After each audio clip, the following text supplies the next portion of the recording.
There have been a few bumps in the road along the way, but things are still going to plan. We're doing well in the league, we're doing well in Europe, so we're on course to achieve what we've set out to do this season. And in this episode, we challenge ourselves against the best as we take on Manchester City in the Premier League. Hello everyone, welcome to the channel and episode 4 of my Crystal Palace FM26 Beta save. As you can see on the screen, this is where we left it at the last episode, beating Strasbourg 4-1 away from home to move to 2 wins out of 2 in Europe. The focus in this episode will be back on the league, although we will finish off with our final group game in the Conference League. And here's how the season's gone so far. It was a trip to Arsenal in the Premier League immediately after that last game, and it didn't start great. Gabriel Martinelli giving Arsenal the lead in the 12th minute thanks to some dodgy defending, but we did fight back. Mateta put Pino through with a lovely ball, and then Pino just shot it straight through the goalkeeper in the 25th minute and made it 1-1. But Arsenal were the better side for the most part, and Saka's cross was turned into his own net by Maxence Lacroix, and that was 2-1 in the first half. It was 2-1 at half-time, and it stayed that way in the second half. We did put up a bit of a fight. We had 7 shots on target, 9 corners, and we did play okay, as you can see. Adam Walton, Yeremy Pino and Jean-Philippe Mateta were our standout players. There were a couple of below-par performances, but all in all, we put up a fight and lost narrowly to the league leaders. We then went out of the Carabao Cup to Cardiff City at home with a rotated squad, losing on penalties after finishing the game 1-1 after full time. We were awful, to be fair, absolutely awful. And we followed that up with a 1-0 home defeat against Brentford in the league, thanks to a Kevin Sade goal in the 90th minute. But we were back in European action next, and it was a 3-0 victory over AEK. We dominated from start to finish, but it took until the 50th minute to get us on the score sheet, with Eddie Nketiah scoring in the 50th minute. Christantas Uche added a second on the 71st. Daniel Munoz rounded things out in the 83rd minute. It was a 3-0 victory, and it was 3 out of 3 in Europe. And yeah, basically, win 3 out of 3. I think we had already guaranteed our spot in the playoffs by this point. So things were going very, very well in Europe. And then next up, we welcomed our fierce rivals Brighton and Hove Albion to Selhurst Park and got underway with a simple tap-in from Jean-Philippe Mateta inside 20 minutes. There are a lot of those little tap-in goals this season in FM26, I've noticed, but we'll take them. Munoz found Sarr's header. We were 2-0 up with 2 goals in 3 minutes. And we finished things off before half-time. Yeremy Pino broke through, put it through, and Ismaila Sarr headed in on the goal line. It was 3-0 at half-time. We saw the result out in the second half. We did actually have a goal disallowed late on. I think it was Nketiah that scored it, but it was disallowed for offside. But it was an all-round brilliant performance, an XG of 2.98. And we completely annihilated our rivals. It was a very good result for us, and we were back on top in the Premier League. I meant to say back on form, not back on top in that last bit, but you knew what I meant anyway.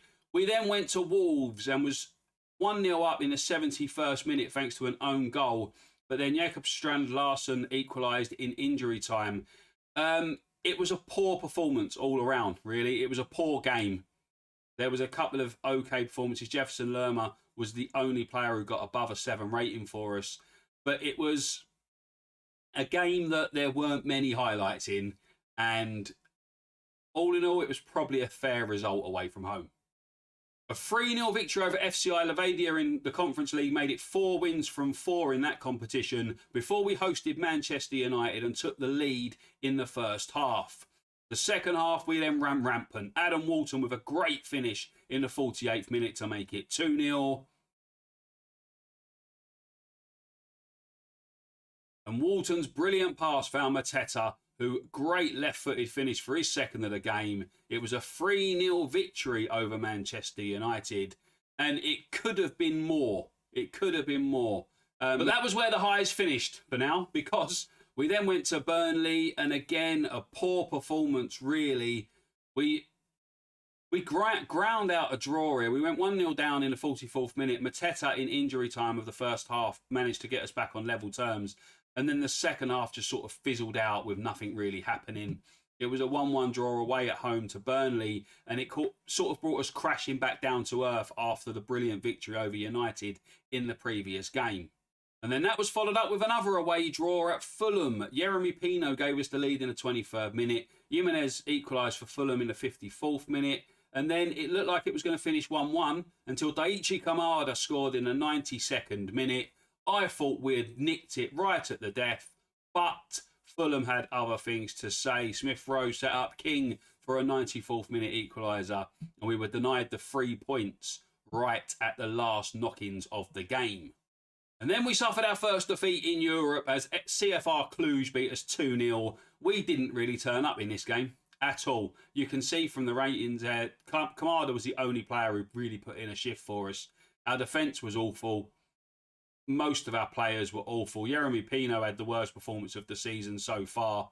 And yeah, despite having a higher XG than those and 4 shots on target and 11 corners, we had hardly any of the ball, and we were deserved losers, really. 2 goals within 3 minutes towards the end of the first half paid to our 100% record in Europe. But we are still on course to get automatic qualification through to the next round.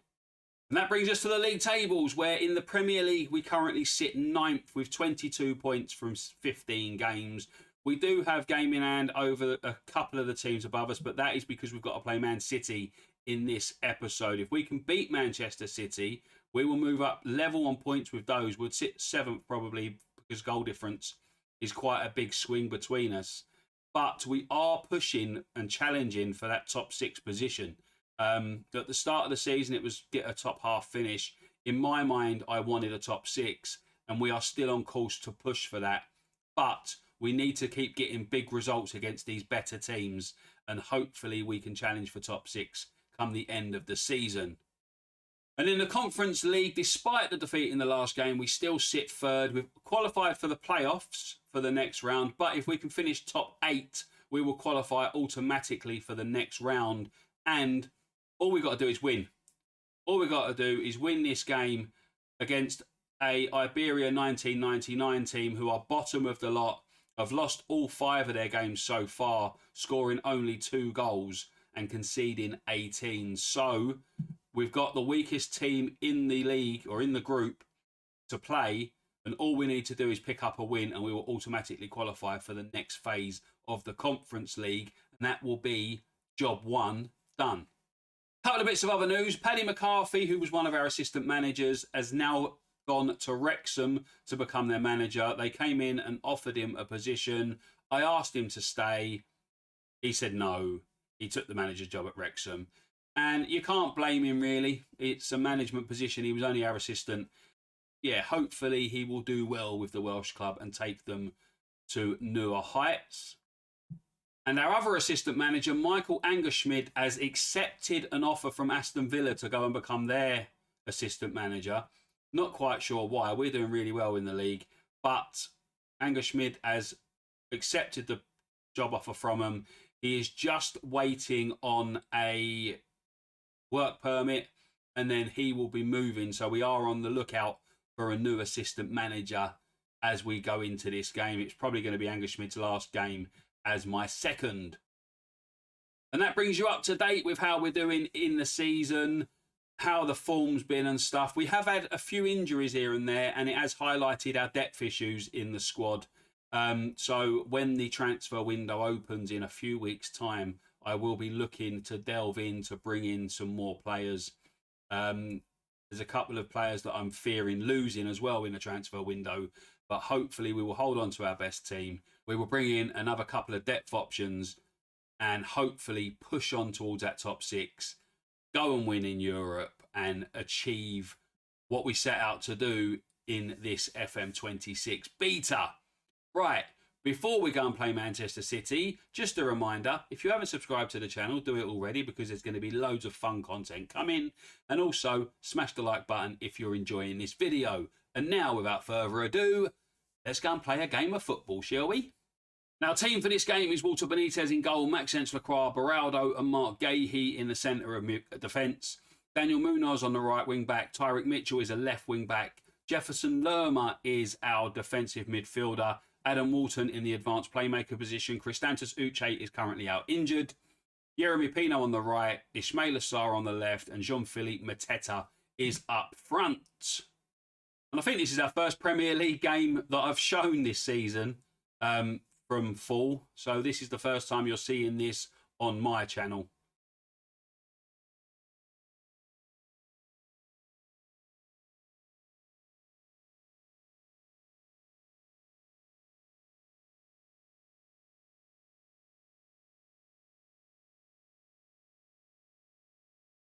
And we are underway at home to Manchester City in the league. At the minute, we're currently sitting ninth. I think Man City are sixth.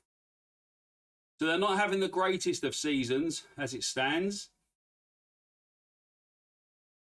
Hopefully, we can cause a little bit of an upset and push ourselves level on points with them. That would be nice, wouldn't it? And we have a highlight. It's Tyrick Mitchell. He'll look to get the cross in. No, he doesn't. He goes short to Lerma, who finds Mark Gahey, who's outside the area, plays it into Walton. Over to the right to Pino. Pino on the volley finds Ismail Assar, and Sar's header goes over the bar. Right, Man City are on the attack here. Reindeers finds Foden on the left. Foden turns Munoz, gets the cross over, and it's headed out, but only as far as Lewis. Lewis takes on Mitchell. Comes into the area, finds Silva. Silva's shot is blocked, and now Mateta will look to counter-attack. Finds Tyrick Mitchell. Mitchell back to Mateta, and nothing really come of it. That was the most pointless highlight I've ever seen. And here's another one. John Stones back to Diaz. Man City playing around with it in their defence. Looking to build an attack, and now Foden takes on a defender. Lacroix should have had that. It's to Erling Haaland. Beraldo tackles him, and the shot skims the crossbar, and the ball's out of play for a goal kick. I thought Benitez might have got a hand to that, but Silva to Reindeers. Reindeers shot, great goal, great finish. It was again, though, poor defending. Like, Benitez puts the ball out, it's headed back. Silva gets it. There's acres of space here. Like, Jefferson Lerma should have been back there. He should have been there. He's supposed to be our defensive midfielder and supporting the defence, but he wasn't. He was completely in no man's land. And because of that, we've conceded a goal, albeit a very, very good one. And that was about the extent of the highlights in the first half. We are 1-0 down at half-time thanks to Reindeers' goal. Or Reinders. How do you say his name? I keep calling him Reindeers, but it's probably like Reinders or something, isn't it? But anyway, he scored a brilliant goal. Poor defending. Poor positioning from Jefferson Lerma to start with. And, yeah, we've had one attacking highlight that didn't really go to much. It was a header that went way over the bar. And we are not performing very well, especially in the attacking positions. We're not getting the ball forward enough. Only had 2 shots on target. And our XG is less than half of theirs. We've only had 27% of the possession. So we need to get the ball more. We need to cause more attacks. And we need to try and get ourselves back in this game. Second half is underway and we are going attacking. I've told the players I want a much better performance in the second half. It fired most of them up, or motivated most of them. And I've now set to attacking. I want to get a goal in this game. I want to get back into it. I want us to cause Man City problems and get something out of it, to be honest. And Munoz has been tackled by Reinders outside the area. I'm going to call him Reinders now because it sounds right. No booking or anything, no. And I like this view. This view's pretty good. Adam Walton will step up to take it. He shoots. And it just didn't fall to one of our players in the box. It was cleared, but it was a great effort from Walton. Right, we've got another go. Munoz throws it into Lerma. Munoz, is he going to manage to get the cross in? He does. It's a low cross, and Mateta's shot is saved. At point blank range, it's been saved.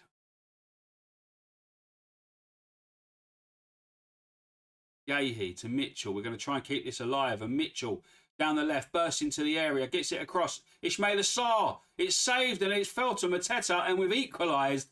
I don't quite know how, but we have equalised. Mateta is a scorer. Mitchell bursts into the box, puts the ball across to Ismail Assar. Ismail Assar's shot is saved from Donnarumma. It's bounced out and then just comes straight off of Mateta's head into an empty net. And we've managed to get the equaliser with a game of pinball. And we're back in this game and turning to attacking mentality. We have been much, much better in this second half. Right, Man City have got the ball. They're going to look to build an attack from the back again. We need to try and press a little bit more and close them down. I've got pressing on. We're supposed to be constantly pressing, but we seem to be standing off. And that's another fantastic goal. Omar Marmoush has literally fired one from, what, 30 yards out? Something like that. But again, Jefferson Lerma there. It weren't quite as far out as what I thought it was. But Jefferson Lerma has stood off of him. He's supposed to be pressing, and he stood off of him. And I think after that, it's time to take Jefferson Lerma off, because he hasn't been good. He hasn't protected our defence. And yeah, I think it's time to get him off and probably take Yeremy Pino off. But let's see what happens in this highlight first. Lerma finds Gahey. We'll just see how this highlight plays out, and then we're going to make a couple of changes. Tyrick Mitchell, been brilliant on the left-hand side yet again. Goes back to Gahey. Gahey to Lerma. Lerma shoots. It's been blocked. The ball has fallen to Munoz from the block, and Munoz has put in a great finish. Mitchell back to Gahey. Gahey found Lerma. Lerma went for a shot from outside the area. It's been blocked. It looked like it was blocked by his hand, really. And then it's fell to Munoz on his left foot. And Munoz has fired one home to bring us back level again. And it's Palace 2, Man City 2. And it's time to make some changes. Right, I've brought Hughes on for Lerma. I've moved Sarr over to the right and taken Pino off for Nketiah. And Hughes just had a very, very good chance there to score, but his shot went over. Yeah, made a couple of changes, freshened it up a little bit. And as we move into the closing stages of this game, hopefully we can nick another one, ideally. But a draw will be a very, very good result. We've got 6 minutes injury time, and there's a highlight in the 93rd minute. Nketiah's header finds Sarr. Sarr goes over the top and finds Tyrick Mitchell. And we're on the attack here. Tyrick Mitchell. Can he put one across? He takes on a defender, puts it across. Mateta. Oh! Jean-Philippe Mateta has headed over the bar. I thought we were going to nick a winner then. Highlight comes up in injury time, and I thought we were going to nick a winner. But as it stands, we didn't. We did actually turn around and have a much higher XG than them in that second half. Playing the attacking style, I changed mentality from positive to attacking. First half, we had 2 shots on target. We finished the game with 12 shots on target and an XG of 2.97. And we were probably unlucky to come away with a draw there. We were, in the first half, I'd said if we had nicked a draw here, we'd be lucky. But we have come away from that game looking the much better side. And it's a draw. It's a very, very good draw against a very, very good team. But I can't help but feel like we could have nicked that. There was a few chances there that we could have nicked that and got all 3 points. But I will settle for the point. It's another game unbeaten. It's another step towards what we're trying to achieve here. And it keeps us within touching distance of that top 6. Right, for some reason it won't let me show you the goals, but it was a comfortable final Conference League group game. A 2-0 victory over Iberia 1999. They managed 1 shot on goal in the entire game. They didn't have a shot on target. We dominated from minute 1 to minute 90. 48 shots on goal, only 13 on target. So I'm not quite happy with the amount of shots that were off target. We had an XG of 4.18, 19 corners, and only managed to win 2-0 with Jean-Philippe Mateta and Tyrick Mitchell with the 2 goals inside 4 minutes in the second half. It wasn't the greatest performance, but it was easy. But we basically should have won about 8-9-0, but we didn't. We only won 2-0, but it was job done. We beat what was in front of us. It was a decent performance. It was another victory, and it meant automatic qualification for the next round of the Conference League. As you can see in the league phase, Mainz won the group with 5 wins and a draw from their 6 games, 16 points. AZ from the Netherlands was second with 16th, and we finished third with 15 points, 5 wins and 1 defeat, 14 goals scored, only 3 goals conceded in that time. And yeah, a third place finish there is definitely something to be quite happy about. With in the top 8, which gives us automatic qualification to the round of 16. The next teams from 9th down to 24th have to have a playoff against each other to see who goes through. And then teams that are out of the competition include Strasbourg, who only picked up 2 wins from their 6 games. I thought they were going to be one of the toughest games that we faced, or one of the toughest teams in this competition. We absolutely ripped them a new one when we played them. And yeah, they lost another 2 games after that and failed to qualify for even the playoff round. Aberdeen are out, Shelbourne are out, Beata Jerusalem, and then FCI Levadia and Iberia 1999, 2 of the teams that we beat in our group phase, finished bottom 2. Right, if we look at our fixture schedule, we've got Leeds, Spurs and Fulham left in 2025, and then we start the new year away to Newcastle on the 4th of January. I'm not going to come back until February now to show you any more, depending on how the Conference League draw goes and when the next round of that is, which I'm completely unsure of. I'm going to play through to the end of January. The transfer window closes on the 2nd of February, so hopefully I'll be able to bring a few more players through the door, and you'll get to meet them when we head to Brighton on the 7th of February, because that is the game I'm going to come back for. We're going to have a trip to our rivals. We've beaten them once this season. Hopefully we can do the double over them, and there'll be a couple of new faces while we do it. And that brings another episode of my FM26 Beta save with Crystal Palace to an end. I hope you enjoyed it. We had a decent game against Manchester City. Probably should have won that game. But we are doing well. We're within touching distance of the top 6 in the Premier League. We've gained automatic qualification to the round of 16 in the Conference League. The Carabao Cup doesn't really mean anything to me. And we're reaching January, so the transfer window will open, and I can try and address a couple of those depth issues that I have. Anyway, I really hope you enjoyed this episode. If you did, please do hit the like button, subscribe to the channel if you haven't already. Comment below, let me know if you're enjoying this save, how you're getting on during FM26. Didn't really encounter many bugs today. There was a couple of little bits and pieces still here, like not letting it show me the goals from the Iberia game, and the score not showing at the top of the screen and stuff. But hopefully those issues are going to be ironed out this week, because I know Sports Interactive have said that they are going to issue some patches this week, with us just over a week away from full release. So yeah, like I said, hope you enjoyed it, and I will see you all again soon. Until then, take care and bye-bye for now.